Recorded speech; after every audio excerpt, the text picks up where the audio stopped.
In this video, I will prove that Smalljon didn't actually turn on the Starks, and I'll explain how Ramsay's death is coming sooner than you expected.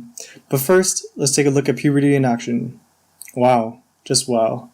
I was left thinking, who the hell is that for a couple of seconds, and it seems like Ramsay was in the same boat. Who's this? Okay, on to the good stuff. As you probably already know, Smalljon Umber is the eldest son of Greatjon, and it was revealed to us in episode 3 that after the death of his father, he became the new Lord of Last Hearth and head of House Umber.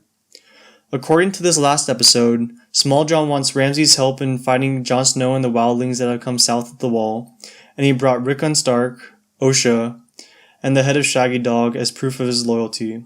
At least that's what they want us to believe. When you take an in-depth look at House Umber and Greatjon specifically, it becomes clear just how loyal they are to the Starks. Remember that Greatjon was the first one to propose crowning Robb Stark King of the North. Does Smalljon really think the wildlings are that great of a threat to their safety that he has to enlist the help of Ramsay and give over Rickon? Another thing to note in this scene is that Smalljon refuses to swear loyalty or bend the knee to Ramsay, but instead offers up gifts as their replacement. This is huge. The Umbers care a great deal about tradition and oaths, and refusing to bend the knee or swear loyalty should have been a huge red flag to Ramsay that Smalljon didn't really mean what he said. The episode is named Oathbreaker, but in reality, no real promise was made. It also seems like Smalljon is proposing the only thing that could potentially screw Ramsay over, to leave Winterfell. Ramsay Bolton surely would never have left Winterfell to go help the Umbers fight the wildlings, much less when winter is coming. He would also likely not trust the likes of Smalljon because he understood the undying loyalty between the Umbers and the Starks, which begs the question, why is Smalljon showing up now? It seems mighty convenient that he arrived immediately after the death of Ramsay Bolton. Is it because he sees this as the opportune time to strike and lead Ramsay out of the safety of Winterfell? Something else I and many others probably noticed is the size of Shaggy Dog's head. That thing was tiny compared to the other direwolves we've seen in previous episodes. Maybe the sizing wasn't unintentional, but as you know by now, there aren't many things done unintentionally in Game of Thrones. Here's a piece of foreshadowing that I found to be pretty interesting. I have something for you from Prince Theon. What? Me? He says I'm to make the rounds.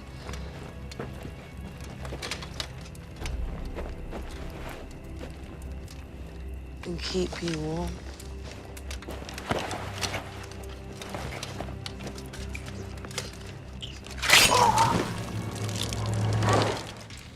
I've got a gift for you. A girl, I hope. I prefer redheads. A girl. Aye. A wild one.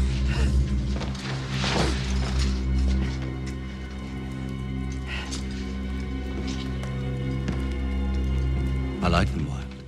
The only other time Osha was offered up as a gift, she ended up killing the guard. Maybe this time the same thing happens, only to Ramsay. Also, why the hell didn't Smalljon just kill Osha upon capturing her?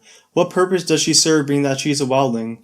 I think if he was being truthful about everything he was saying and wanted the wildlings gone bad enough to turn on the Starks, he would have just killed her. Many times throughout Game of Thrones, we have seen characters die because of tragic flaws in their character which other people are able to exploit. Think of Ned Stark's honor and pride, Oberyn Martell's arrogance, and Robb Stark's inexperience. When looking at Ramsay, he has two major flaws which will ultimately lead to his demise. The first flaw without a doubt is Ramsay's belligerence and aggressiveness. Our walls have been fully repaired. The gates have been reinforced. We have enough food for 6 months. We are more prepared for a siege than they could ever be. All we have to do is wait for them to freeze, starve, and mutiny. You disagree?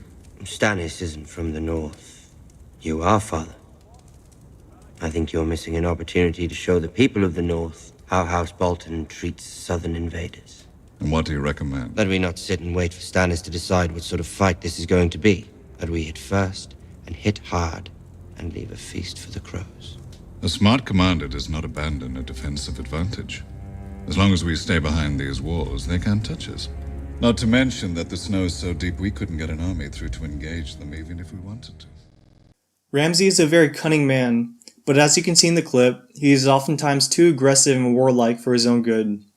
Roose Bolton admonishes him for wanting to go and meet Stannis in the open battlefield, knowing that staying in Winterfell where they can't be hurt is their best option.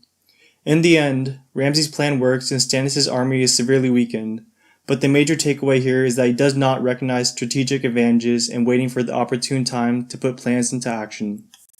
Ramsay is also a guy who likes to play a lot of games, and while they may be amusing to him, they usually come and bite him in the ass. We no longer have Sansa Stark. You played your games with her. You played your games with the heir to the Iron Islands, and now they're both gone. I have a team of men after them with some of my best hounds. They won't get far. I'm glad to hear it. As the clip showed, Ramsay's fun with Sansa and Theon resulted in them escaping from his grasp. Is Ramsay done with his games? Of course he's not. Do you like games, little man? He has not learned from his mistakes, and we can assume from the trailer his next target will be Rickon, and hopefully he pays the ultimate price this third time. Here's one last bit of foreshadowing for you guys. Your hold on the North will never be secure as long as a Stark can walk through that door. And a boy. Nice and young. The way Karstark likes them.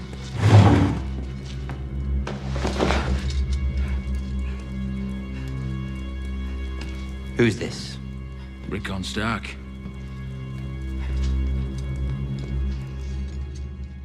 Hopefully this is the last season we'll have to deal with the likes of Ramsay Bolton. And let's hope the creators of the show make his death a bloody and gruesome one. Like how they blessed us with Joffrey's poisoning. Actually, I don't want him to die right away. Let's have Reek come back into the picture and torture Ramsay for the next couple of seasons. Thanks for watching, guys. Leave a like and comment below what you think of this theory. Thanks, bye.